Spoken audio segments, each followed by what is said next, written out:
హిందూ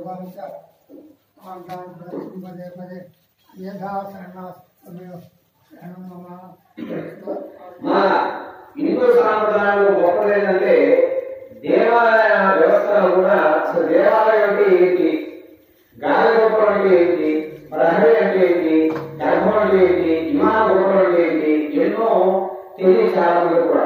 ఎవరో భగవాన్ తెలుసు కానీ పలానా ఇప్పుడు పట్టించుకోవట్లేదు.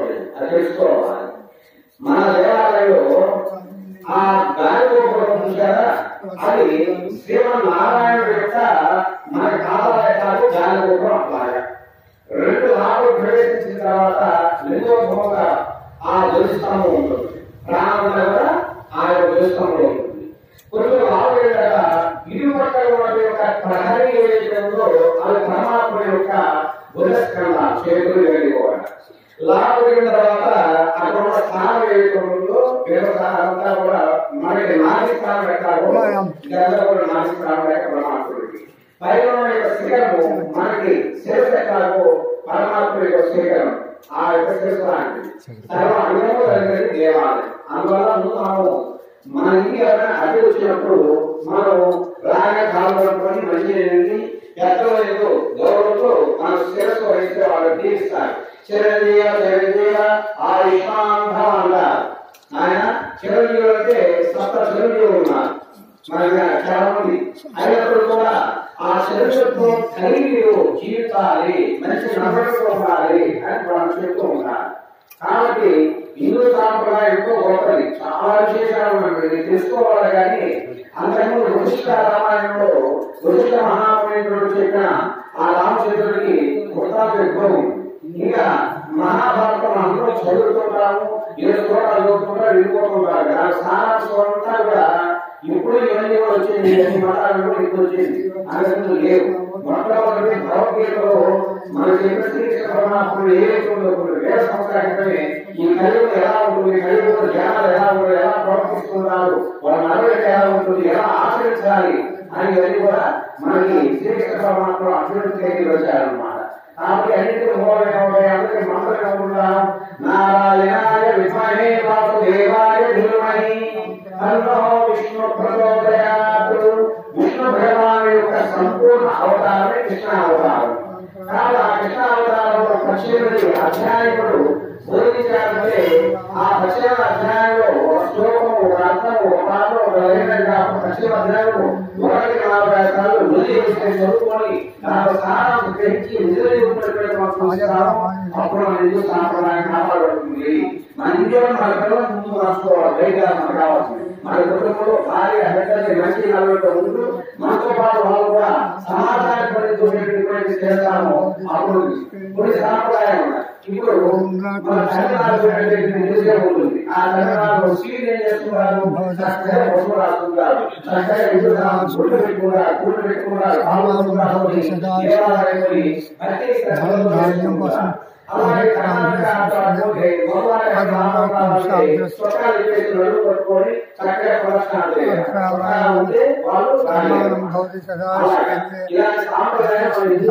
చాలా ఉంటాయి. ధర్మాలు ఎన్నో ఉన్నాయి.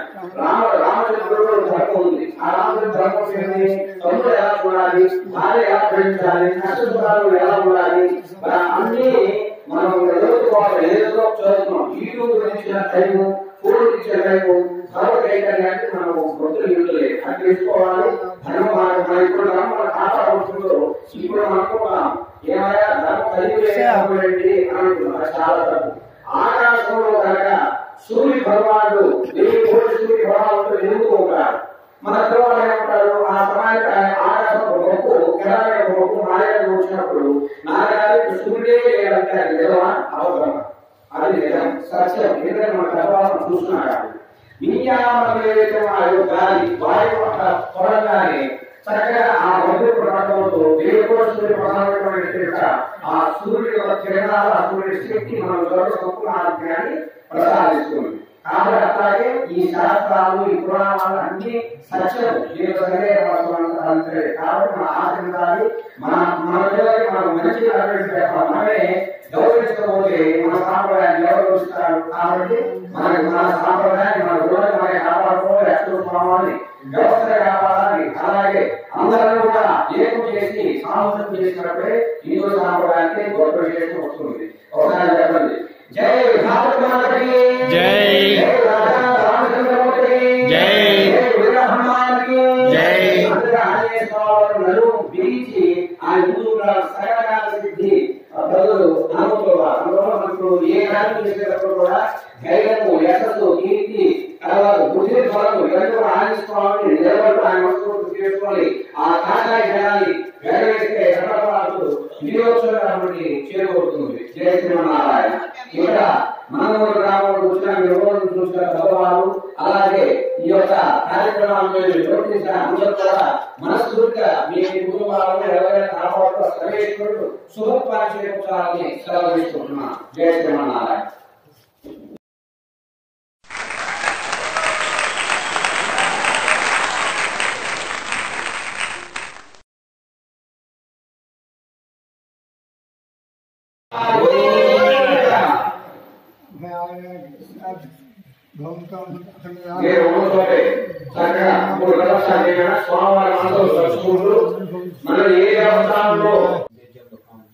ఆధునిక యంత్రాలు కూడా ఎన్నో వస్తున్నాయి.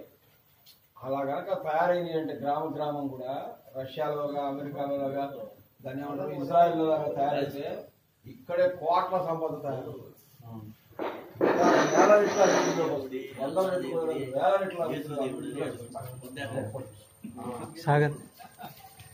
అప్పుడు రైతు పూజారి రైతులు కశ్మీర్లో కశ్మీర్లో జరిగిన యథార్థ ఘటన ఇది. ఒకేసారి 30,000 మసీదుల నుంచి పిలుపు వచ్చింది. 24 గంటల్లో లోయ వదిలి వెళ్ళిపోవాలి, లేకపోతే మతం మారండి. రెండే, మతం మారడమా లోయ నుంచి వెళ్ళిపోవడమా. ఉన్న వాళ్ళందరినీ పొట్లకాయలు జరిగినట్టు జరిగేశారు. రంప మిల్లుల్లో ఏం చేశారు? పొట్లకాయలు జరిగినట్టు జరిగేశారు. ఇప్పటికే అనేక రాష్ట్రాలు ముస్లిం రాష్ట్రాలుగా, క్రిస్టియన్ రాష్ట్రాలుగా మారిపోయింది. ఇక మనం ఇక్కడే కొద్దిగా మిగిలి ఉన్నాం అనమాట. ఇప్పుడు ఆల్రెడీ మీరు చూసారు కర్ణాటకలో ఎవరు వచ్చారు, అక్కడ రెచ్చిపోతున్నారు. అక్కడ సాయి మామూలుగా కూడా కాదు. మన పరిస్థితి కూడా అంతే, వెనకో ముందు. అక్కడే పెద్ద ఇబ్బంది లేదు స్వామి. ఎక్కడ? అదే ఇప్పుడు నువ్వు చెప్పిన దగ్గర కాశ్మీర్ లో, కర్ణాటక వాళ్ళు అనుమానం సేవలు చేసుకుంటే కాకపోతే చెప్తాడు కొట్టారు వద్దని. వ్యతిరేకత ఉంది కాబట్టి, హిందూ ఐక్యమత్యం ఉంది కాబట్టి అక్కడ నిలబడింది. మొన్న అంతకుముందు ఏం చేశారు, జాతీయ జెండానే వాళ్ళు అది జెండాగా సాఫ్ట్వేర్ ఇంజనీర్కి 1,00,000, 2 లక్షల జీతాలు వస్తున్నాయి. వాళ్ళు మాత్రం చేయరాదు, వీళ్ళు వాళ్ళంత మాత్రం సంపాదించుకోవడం వాళ్ళకి తెలియదు. వాళ్ళు సంపాదన కోసం కాకుండా ధర్మం కోసం ఇంకా అంటి పెట్టుకున్నారు చూసారా. దానికి మనం ఏమిచ్చినా వాళ్ళ రుణం తీరదు. అంత శ్రేష్ఠులు వాళ్ళు. ఇప్పుడు నేనున్నా వ్యాపారం చేస్తున్నా, లాభం రాకపోతే చేస్తారా వ్యాపారం? ఇంకో దానికి మారిపోతా. రైతు వ్యాపారం ఆదాయం లేకపోయినా ఎంతమంది రైతులు చేస్తున్నారు. పోయేవాళ్ళు పోతున్నా, ఉండేవాళ్ళు ఉంటున్నారు ధర్మం కోసం. కానీ ఆ శ్రేష్టత్వం కావాలా, లోకాన్ని కాపాడుకోవాలనే శ్రేష్టత్వం కావాలి, అది ముఖ్యం అన్నమాట. ఇబ్బందులన్నీ వాళ్ళ కంప్లీట్ గా వస్తున్నాయి. కంప్లీట్ ఏమి రాలేదు అనుకోవాలి. ఇప్పుడు 30 మంది 40 మందితో సమావేశం ప్రతి నగరంలో పెడుతున్నాం. మీ యొక్క ఇబ్బందులన్నీ సర్వం మా దృష్టికి ఉన్నాయన్నమాట. వాటినన్నీ 1 by 1 అన్ని సెటిల్ చేసుకుంటూ ముందుకెళ్ళడం, ధర్మాన్ని నిలబెట్టడమే మన పని. మీరు ఇక్కడ కీ రోల్ ఎప్పటికైనా మీదే, దాని ప్రకారమే ముందుకు వెళ్ళాలి. మీరు లేకుండా ఏమీ లేవు అసలు. అది కానీ ఏంటంటే కొంచెం చైతన్యం మరుస్తా ఉంటే బాగుంటది. ఇంకా బ్రాహ్మణులకి రామాయణంలో చెప్తాడన్నమాట, భూసురులు. ఏంటి భూసురులు? భూమి మీద నడయాడే దేవతలు వారు. ఇవాళ సమాజంలో జారిపోయే వాళ్ళు ఎక్కువ. బండి వస్తుంది.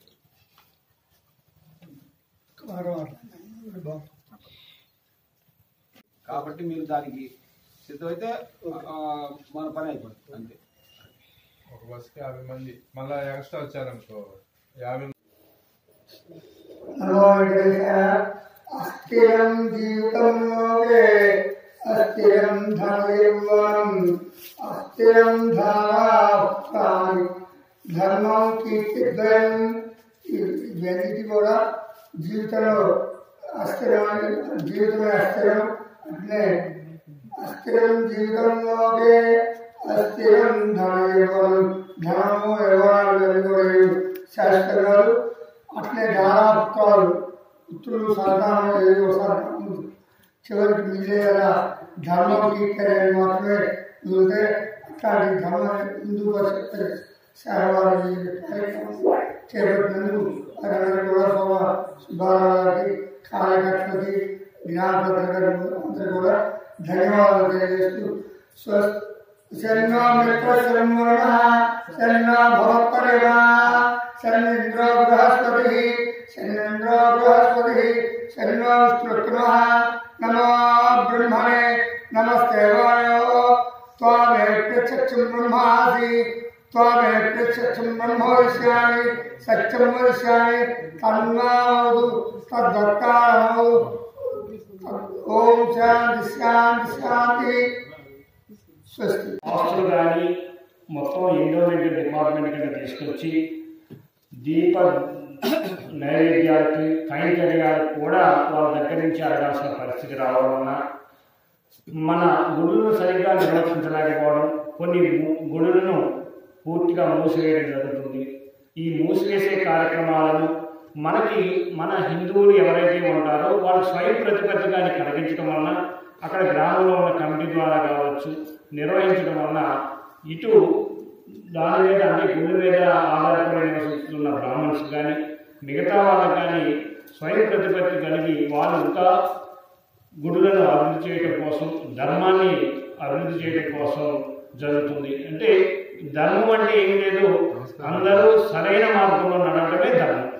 సరైన మార్గం అంటే ఎలా బిహేవ్ చేయాలి, మనం ఎలా ఉండాలి, ఎలా నడవడిక ఉండాలి, ఎలా ప్రవర్తించాలి అనేది హిందూ ధర్మం. హిందూ ధర్మం అనేది అతి ప్రాచీనమైనది. అంటే దానికి ఒక కొలమానం అనేది ఇంతవరకు లేదు. ఎందుకంటే ఏ మతానికైనా కొలమానం ఉంది, కానీ హిందూ మతానికి కొలమానం లేదు. హిందూ మతం అనేది మతం కాదు, మన ఆచారం, మన ప్రవర్తన. సో మనందరం ఏమనుకుంటామంటే హిందూ మతం అంటే అది ఏదో ఒక కొంతమందికి సంబంధించేది అని. అది హిందూ మతం అంటే ఒక నడవడిక, ఎలా ఉన్నాం, ఎలా జీవిస్తున్నాం. రాముడు కావచ్చు, కృష్ణుడు కావచ్చు, మన ఎగ్జాంపుల్గా చెప్తున్నాం. వాళ్ళు ఎలా ఉన్నారు అంటే అక్కడ అధర్మం అంటే ఉంటుంది, అధర్మం ఉంటుంది, ధర్మం ఉంటుంది. అధర్మం ఎప్పుడైనా ఓడిపోవడం జరుగుతుంది, ధర్మమే గెలవడం జరుగుతుంది. వీటన్నిటి ఏంటంటే ఇది గురువుగా ఉంటే మనకి అవన్నీ చేయడం జరుగుతుంది. అవలక్షణాలు పోవడానికి, సక్రమైన మార్గంలో నడవడానికి మనకి హిందూ ధర్మం చాలా ఉపయోగపడుతుంది. దానికోసం విశ్వ హిందూ పరిషత్ కావచ్చు, రాష్ట్రీయ స్వయం సేవక RSS కావచ్చు, తీవ్రమైన అంటే ఇక్కడ కుటుంబాలకు కులాలకు సంబంధించినది కాదు. మనం గుర్తుపెట్టుకోవాల్సిన విషయం ఏంటంటే RSS అయినా విశ్వ హిందూ పరిషత్ అయినా మనం గుర్తుపెట్టుకోవాల్సిన విషయం ముఖ్యమైనది కులంకు సంబంధించినది కాదు. మన హిందూ ధర్మం గురించి మనం ఆలోచించాలి. అందరూ ఏమంటారు, మన ఊళ్ళగా ఏ ఊళ్ళైనా మన RSS హిందూ అదే హిందువుల గురించి సమాచారం ఉంటుంది. కానీ మన గురించే వాళ్ళు మాట్లాడుతున్నారో మనం గమనించలేకపోవాలి. ఎందుకంటే మనం గురించి ఎందుకంటే చాలా వదులుకోవడం జరుగుతుంది. ఈ మధ్య కాలంలో అయోధ్య రామ మందిరం కట్టడానికి చాలా కృషి చేశారు విశ్వ హిందూ పరిషత్ ద్వారానే. మనం ఎందుకంటే మన గుడిని పడగొట్టి, మన గుడి మీద మసీదులు కట్టి, అదేదో దాని ద్వారా పడగొట్టిన తర్వాత కోర్టులో మీకు ఇక్కడ ఉన్న పెద్ద ఉదాహరణ ఏంటంటే దాన్ని వాదించిన వ్యక్తి పుట్టి గుడ్డివాడు నాయక్. ఆయన ఆ ధర్మం గురించి చెప్పి మనకి ఆ గుడిని నిరూపించారు. సో ఇన్ని మనకి గుర్తించాలంటే రాముడు వాళ్ళ కళలోకి రావడం, దాని ద్వారానే ఆయన వాదించడం జరగడం వలన మనకి మన గుడిని మనం పొందగలిగాం. అంటే మన దేశంలో పుట్టి మన భూభాగంలో ఉండి మనం దాన్ని మళ్ళీ ఆక్యుపై చేయడానికి దాదాపుగా 60-70 సంవత్సరాల సమయం పట్టింది. అంటే మన దాన్ని మనం పోరాటం కోసం. అంటే ఇందువల్ల ఎలా అవుతుందంటే మన ఆస్తుల ద్వారా మన ఊరిలోనే మన గ్రామ ఆదాయం మీదే అనేక మంది ఎంప్లాయీస్ కలుగుతున్నారు. కానీ దానికి దీప నైవేద్యం చేసే పంతులు సరిగ్గా బతకడం. సో దాంట్లో కొంత మార్పు అనేది రావాలి. దానికోసం కృషి చేస్తున్న విశ్వ హిందూ పరిషత్ కావచ్చు, RSS మనం మనస్ఫూర్తిగా అభినందించాలి. ఈ ప్రోగ్రాం అందరూ కంపల్సరీగా సహకరించాలి. విలువల కలిగిన సమాజం నిర్మాణం కావాలంటే మా యొక్క ఎవరైనా సరే ఉదయం సాయంత్రం చేస్తే చేయబడిన కార్యాలని నిర్విఘ్నంగా జరిగిపోతాయి. ఈ రోజున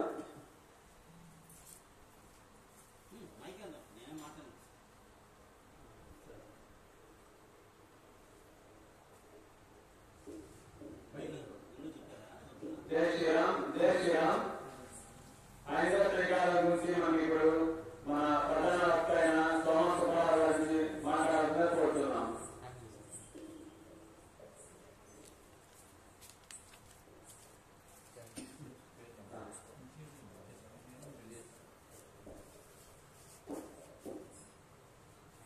జై శ్రీరామ్.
జై శ్రీరామ్, జై శ్రీరామ్.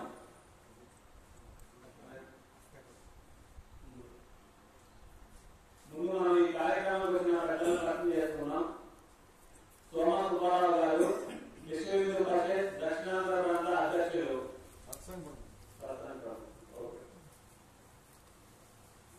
ఆగమాచార్య నారాయణ రామకృష్ణాచార్య గారు శ్రీ వెంకటేశ్వర స్వామి దేవస్థానం మంగళూరు అక్షయ స్వాములు. నారాయణ కమలాచార్యులు అక్షయ స్వాములు శ్రీ వెంకటేశ్వర దేవస్థానం మంగళూరు.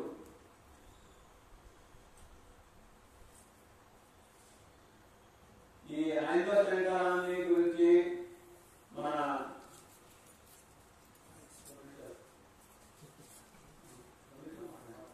హైందవ శంకరాల గురించి మన ఆగమాచార్యులు నారాయణ రామకృష్ణాచార్య గారు మాట్లాడతా కోరుతున్నాం.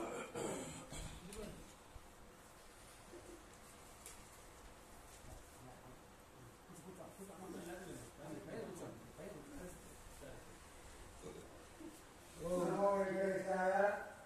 ఆపదాపవర్తానం దాతారం సర్వసంపదాం లోకాభిరాం శ్రీరాం భూయో భూయో నమామి. భక్తులకు ఈ గౌరవంగా సోమ సుబ్బారావు గారు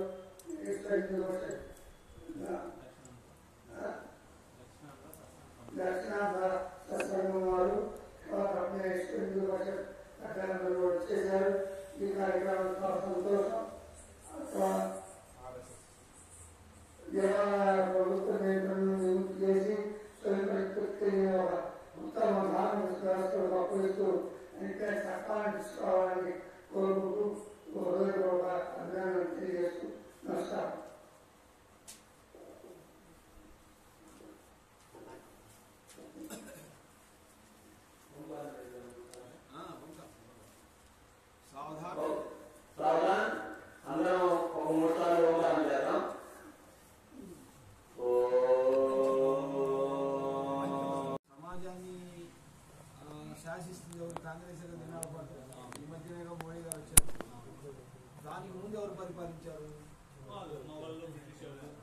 వాళ్ళు ఎన్ని సంవత్సరాలు పరిపాలించారు?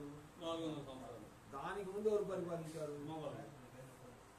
అసలు హిందువులు ఎప్పుడయ్యా పరిపాలించారు ఈ మధ్యకాలంలో? ఇన్ని వందల సంవత్సరాల నుంచి హిందువులే పరిపాలనలో లేకపోతే అసలు హిందువుల్లో ఈ రాష్ట్రం ఎక్కడి నుంచి వచ్చింది నాకు అర్థం కాలా. వాళ్ళే కేవలం ఏమండి ఇన్ని వందల సంవత్సరాల నుంచి ఎవరు పరిపాలించారు? వాళ్ళు. ఇంకొకటి నెక్స్ట్ భగవద్గీతలో స్పష్టంగా చెప్తాడు. ఎక్కడ కులాల గురించి చెప్పలేదు చెప్పాడు. భగవద్గీతలో కులాల గురించి చెప్పలేదు, వర్ణాల గురించి చెప్పాడు. ఎలా చెప్పాడు తెలిసిన? ఏ వర్ణమైనా చేసే పనిని బట్టి, పుటకని బట్టి కాదని స్పష్టంగా చెప్పాడు. చాతుర్వర్ణ్యం మయా సృష్టం గుణకర్మ విభాగశ. ఏంటి? లోకంలో 4 వర్ణాలు నా చేత సృజించబడ్డాయి, అయినా నేను అకర్తనంటాడు పరమాత్మ. అంటే ఏంది? శమధమాదులు ఇంద్రియ నిగ్రహం కలిగి, భాషేంద్రియ నిగ్రహం, అంతరింద్రియ నిగ్రహం కలిగి ఎవరైతే బ్రహ్మజ్ఞానాన్ని సమాజానికి అందిస్తున్నారో కానీ వారు బ్రాహ్మణుడు. ఇప్పుడు భుజబలంతో సమాజాన్ని రక్షిస్తున్నారు. పోలీస్ అయ్యాడు, సిపాయి అయ్యాడు, వాళ్ళెవరు? క్షత్రియులు. ఇకపోతే వ్యవసాయము, వర్తకము, గోసేవ ఇవన్నీ చేస్తున్నారు. వాళ్ళెవరు? వైశ్యులు. వ్యాపారం ఎవరు చేస్తారో వాళ్ళు. వ్యాపారము, గోసేవ, వ్యవసాయం అంతా వైశ్యులే. ఇకపోతే అన్ని వర్ణాల వారిని సేవిస్తారు. మంగళి కావచ్చు, కుమ్మరి కావచ్చు, కమ్మరి కావచ్చు, ఎవరైనా కూడా వాళ్ళందరూ సూర్యుడు. ఇక్కడ ఎవరు ఎక్కువ కాదు, ఎవరు తక్కువ కాదు. నిన్న అంట టీవీలో, మేము సూర్యుడు కాళ్ళ నుంచి పుట్టామా అంట. మీరు పిచ్చోడ మేమందరం ఆయన కాళ్ళేరా పట్టుకునేది చివరికి. మీరు ఆ కాళ్ళలో నుంచి వచ్చారు. దాన్ని ఏమంటారు? బిల్డింగ్ కట్టాము. బిల్డింగ్ పునాది లేకపోతే పైన ఎక్కడ ఉంది? మేము పునాది, వాడు పునాది. వాళ్ళు లేకపోతే ఉండే ఇల్లు. ఇంకోటి చెప్తాడు ఆయన, స్వకర్మణ తమభ్యర్చ సిద్ధి మిన్నతు మానవ. అంటే వారి కుమ్మరి పని, కమ్మరి పని, ఎవరి పనులు వాళ్ళు చేసుకుంటే ఎవరైనా సిద్ధి పొందవచ్చు.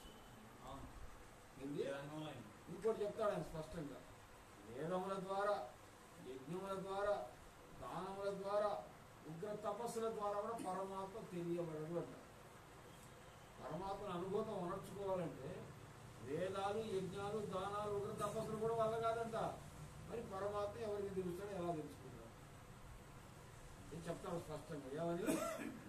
ఎవరైతే అనన్యమైన భక్తి ఉందో, మనకి కథలు కూడా భక్తుల కథలు చాలా వస్తాయి. ఆయన కొండలు చేసుకుంటా ఉండే భక్త తుకారం కదా, చక్రధారిలో చూపిస్తాడు. ఇట్లా ఎంతో మంది ఆయన ఎక్కడ దాకా ఈయన రమణ మహర్షి, ఆయన ఏం వేదాలు చదివాడా? అంటే భగవంతుడిని ఎరగడానికి మార్గాలు అనన్యమైన భక్తి మాత్రమే. అనన్యమైన భక్తి లేకపోతే ఏం కుదరదు. ఇవన్నీ ఎలా కుదురుతుంది అంటే చెప్తాడు. దానికి మార్గాలు చెప్తాడు. ఎందుకంటే అష్టాంగ యోగం అని ఉంది. ఏంటి? ఈ అష్టాంగ యోగంలో పతంజలి మహర్షి ఉన్నాడు. ఎవరు? పతంజలి మహర్షి రాసుకొచ్చాడు. మానవుడు ఆ జనన మరణ చక్రం నుంచి ఎలా బయటపడతాడు అంటే యమ, నియమ, ఆసన, ప్రాణాయామ, ప్రత్యాహార, ధారణ, ధ్యాన, సమాధి అష్టాంగ యోగం. యమ నియమాలంటే ఏంది? Self discipline, social discipline. ఇప్పుడు వీళ్ళున్నారు బ్రాహ్మణులు, ఎప్పుడు లేస్తున్నారు చెప్పండి? వేకుదాం 4 లేచి 365 రోజులు స్నానం చేస్తాం, అనుష్ఠానం చేస్తాం. మనం చేస్తామా? 1000 రూపాయలు డబ్బులు ఇచ్చి పొద్దున్నే లేరంటే నువ్వు పోరా స్వామి, నా వల్ల కాదు పోతాం. దీనికి కారణాలు ఉన్నాయి, అనేక కారణాలు. లేవకపోవడం కూడా కారణాలు అనేవి వస్తాయి భగవద్గీత. యమ నియమం అంటే social discipline, self discipline. Next ఏంటి? 3 ఆసనం, ఆసన స్థితి. ఆసన స్థితి అంటే పద్మాసనం, వజ్రాసనం, రకరకాల ఆసన స్థితిలో అయ్యప్ప స్వామి ఎలా కూర్చుంటాడు చెప్పండి? నిఠారుగా కూర్చుంటాడు విగ్రహం. మనం కూడా ఆ స్థితిలో ఉండాలి. ఉండి దాన్ని మనం సాధన చెయ్యాలి. ఈ ఆసన స్థితి రావాలి. ముందు శరీరం అనేది ఆకృతి రావాలి. ఫస్ట్ ఆహార నియమాలు పాటించాలి. తర్వాత ఏంటి ప్రాణాయామం ప్రాణాయామం అంటే తీసుకునే గాలి వదిలిపెట్టడం, అది వదిలిపెట్టే గాలి తీసుకొని మళ్ళీ ఇది వదలడం. దీన్ని ఏమంటారు? ఈ ప్రాణాయామం చేస్తారా ప్రాణాన్ని ఇక్కడ ప్రవేశపెట్టాలి. భ్రువుల మధ్య ప్రాణం ఆవేశ సమేత అంటారు. సతం పరం పురుషం 35 దివ్యం. ఆ పరమాత్మని స్మరించుకుంటా ఉన్నాం. అదొక మార్గం. ఇంకొకటేమో ఐదో శ్రీకారం. దాని గురించి ఈరోజు మమ్మూరులో ఒక చిన్న కార్యక్రమం జరుగుతుంది. దయచేసి గ్రామ పెద్దలు, గ్రామ ప్రజలందరూ కూడా తొందరగా వెంకటేశ్వరం టెంపుల్కి రావాల్సిందే కోరుతున్నాము.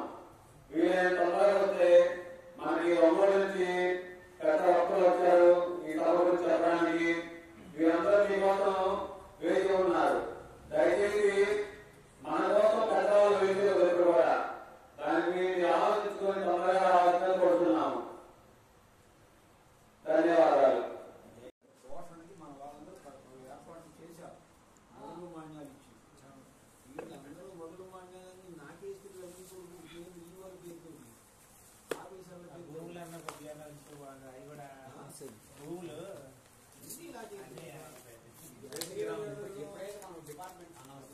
డిపార్ట్మెంట్ ఏ రాజకీయ నాయకుడు వచ్చినా కూడా మన భూముల మీదే కన్ను, ఆదాయ భూముల మీదే కన్ను. అది ఇప్పుడు అధ్యక్షుడు కూడా మనం సవాలు తెలుసా? ఇవన్నీ దారిలో పెట్టడం ధర్మాన్ని సామాన్య విషయం కాదు. దారిలో పెట్టడం ఒక పెద్ద విషయం. తర్వాత ఇవన్నీ కాపాడుకోవడమే కాదండి, మళ్ళీ ధర్మాన్ని వ్యాపింప చేయాలి కదా. అది ఒకటి పెద్దది సవాల్. మన ముందు సవాల్ సామాన్యమైన సవాళ్ళు కాదు. స్వయం ప్రతినిధులు వచ్చినా ఇంకో చాలా సమస్యలు ఉంటాయి. చాలా సమస్యలు కాదు. అవి హై ఆఫీసర్, జిల్లా ఆఫీసర్ దాకా ఇదంతా మొన్న కూడా ఒకటి వచ్చింది ప్రసిద్ధ పథకం. మళ్ళీ ఆఫీస్ ఉద్యోగస్తులు కావాలి దేవాదాయ శాఖకి మొత్తం 50,000 60,000 జీతాలు పెట్టారు. దాని నుంచి 60,000 ప్రభుత్వం ఇచ్చింది. ప్రభుత్వ స్కేల్ మన దేవాలయాల నుంచి మన మొత్తం పీకి ఉన్న భూములన్నీ అమ్మేయాలి. చివరికి విగ్రహాలు అమ్మేస్తారు, మొత్తం అమ్మేస్తారు. బట్టి ఏముంటారు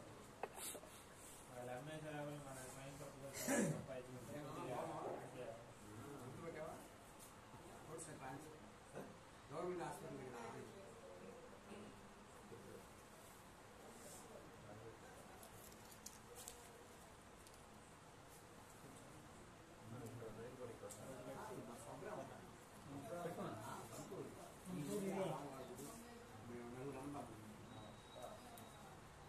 వేదాంగాలను ఇచ్చిన రాములకి ఉండే సాఫ్ట్వేర్లు, ఇంజనీర్లు, మంచి నీళ్ళ ప్రాజెక్ట్. కానీ వాళ్ళు ఇంకా ధర్మాన్ని అందించి పెట్టుకోబట్టే మనం ఉన్నాం. అయితే హిందూ ధర్మం ఎప్పటికే వాళ్ళు ప్రత్యేకంగా చెప్తారుగా మాస్టర్లు మనల్ని కోపరాలు అంటారు. కోపరాలంటే కోమసు బ్రాహ్మణులు. ఏమో పెట్టుబడి పెడతారు, కార్యక్రమాలు ధర్మాన్ని నిలబెడతారు. ఇద్దరు గురించి ఇటు సమాజం మొత్తం రాత్రులు ఇవన్నీ వాళ్ళ సిస్టమ్ ప్లాన్లు అనమాట. వాళ్ళు కూడా అంతే. ఫస్ట్ చిన్న చిన్న పల్లెటూళ్ళు ఎంత 20 ఇళ్ళు ఉన్నాయి, ఊరు బయట ఉన్నాయి. అయ్యే టార్గెట్ చేసి మతం మాత్రం తప్పే మతం మాత్రం కనిపిస్తుంది. పరిస్థితులు కూడా అయ్యే గతంలో ఏంటంటే ఈ మసీదులు ఉన్నాయి. మనోళ్ళు తెలియకుండా పోయి తాయెత్తులు కట్టించుకోను, ఊదించుకోను, చేస్తున్నారు. పిల్లల దగ్గర పిల్లలు తీసుకోపోను, తాయెత్తులు కట్టించుకోను. వాడేం కడతాడు? పెద్దలు తీసుకొని వచ్చి ఏదో దారా వాళ్ళ దగ్గర అసలు ఏంది ఆడ మసీద్ అంటే? అసలు మసీద్ అంటే ఏంది? మన హిందువుల్ని 1000 మందిని చంపిన వాళ్ళని ఘనంగా సత్కరించి వాడు చనిపోయిన తర్వాత వాడు సమాధి కట్టింది. అది సమాధి హజరత్.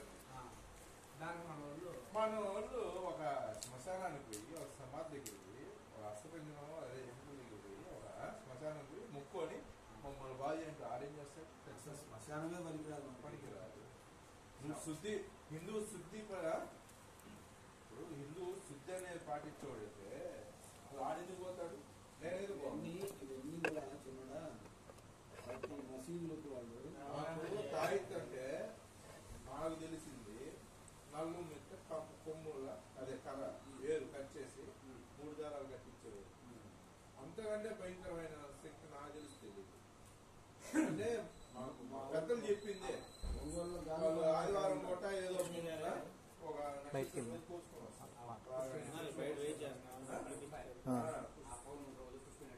అట్లా పోయి ఆదివారం అయ్యే బ్రహ్మాండంగా పనిచేస్తుంది. దానికి మైలు తగిలితే పోతుంది. మళ్ళా పోయి తెచ్చుకున్నాం. అట్లా ఇప్పుడు నా పిల్లలతో నేను అట్లా చేస్తాను.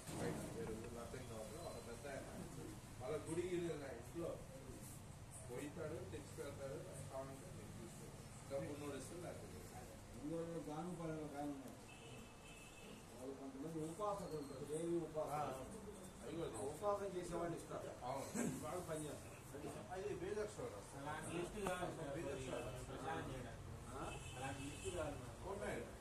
ఎందుకంటే కొంతమంది మన వాళ్ళే తెలియకుండా ఆటోమేటిక్గా మసీదుకి వెళ్ళి అది కట్టిస్తున్నారు. ఇది సలహాలు ఇస్తున్నారు. వద్దమ్మా అది కాదు గానుపాల తౌడు కొట్టారన్నారు బాలాజీ గారు. ఆయన ఒక్కొక్క రోజు ఉదయం కూడా 100 మంది దగ్గర ఆయన దగ్గర భద్రాక్షరాలు వస్తుంటారు. అందరూ వస్తుంటారు ఉపాసన. ఆయన మంచి సాధకుడు. అలాగే రామనగర్లో ఒక ఆయన ఉన్నాడు సాధకుడు ఉపాసకుడు. ఆయన పేరు భైరవేశ్వర స్వామి ఒక ఆయన. అట్లా అన్ని చోట్ల చాలా చోట్ల ఉన్నారు. నాకు తెలియదు అనమాట. తెలియదు అని మేము ప్రచారం చేస్తాం. అలాగే ఇంకొకటి ఏదన్నా ఎవరికైనా చెడు కనుక దోషం ఉందని అనిపిస్తే గోశాలకు వెళ్ళాలి. గోశాలకు వెళ్ళి ఆవు యొక్క దాన్ని ఏమంటారు తోకల్ని దాంతో తిప్పి దిష్టి తీయించుకోవాలి. వాళ్ళకి భాగవతంలో వస్తాయి. గో లాంగూలం అంటారు. లాంగూలం అంటే తోకతో దిష్టి తీస్తారు. అలాగే దానం ఇస్తారు. దానం భగవద్గీత గారు గో తోక పట్టుకొని తోక ద్వారా పట్టుకొని తీస్తారన్నమాట. అలా ఎన్నో ఉన్నాయి దాన ధర్మాలు కానీ మంచి చెట్లు కానీ చేయదలుచుకున్నాయి. ఇక్కడ ప్రాబ్లం ఏమొచ్చిందంటే అనేక తరాలుగా రామాయణం భాగవతం ఇవన్నీ మాయకి లేకపోయి దేవాలయాలు పూజలకి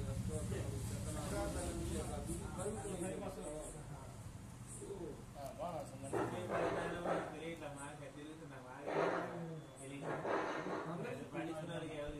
64 వయసు నాకే తెలియదు. వీళ్ళకి వచ్చాక వ్యవహారం చూస్తూ ఉంటే అంత బాధపడతా ఉంది. ఇంత నాశనం జరుగుతూ ఉందని చెప్తాను. అంటే దేవాలయ ప్రాభవాన్ని కనుమరుగు తీసేశారు. దేవాలయ కేంద్రంగా ఆరోగ్య కేంద్రాలు ఆయుర్వేదం మందులు ఇచ్చేవాడు. బ్రాహ్మణ వాళ్ళకి వైద్యం ఇచ్చేవాడు. అది దేవాలయాన్ని ఆయుర్వేద కేంద్రం చేయండి. వాళ్ళకి డబ్బు వస్తుంది. ఏంటి డబ్బు వస్తుంది.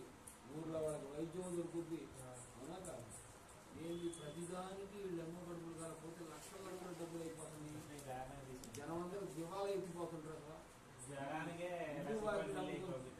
ఒకప్పుడు అవన్నీ వాళ్ళ చేత ఏంటి నృత్యంలోనే ఇచ్చేవాడు. రంగు ఇవి నిదానంగా దానికి పైన వాళ్ళు ఎక్కడ మోసం. అప్పుడు ఇట్లా పట్టుకుంటే నాడి పట్టుకుంటే వాళ్ళు చెప్తారు. మళ్ళీ ఈ వైద్యాన్ని వెళ్తారు.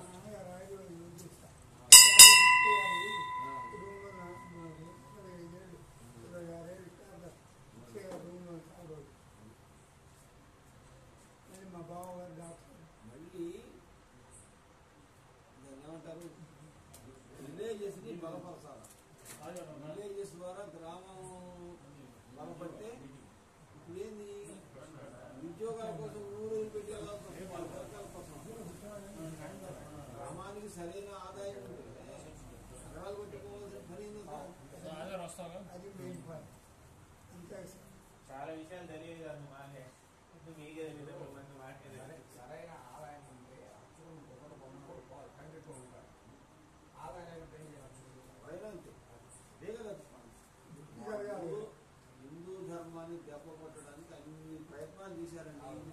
50 ఏళ్ళ నుంచి అదే జరుగుతూ ఉంది.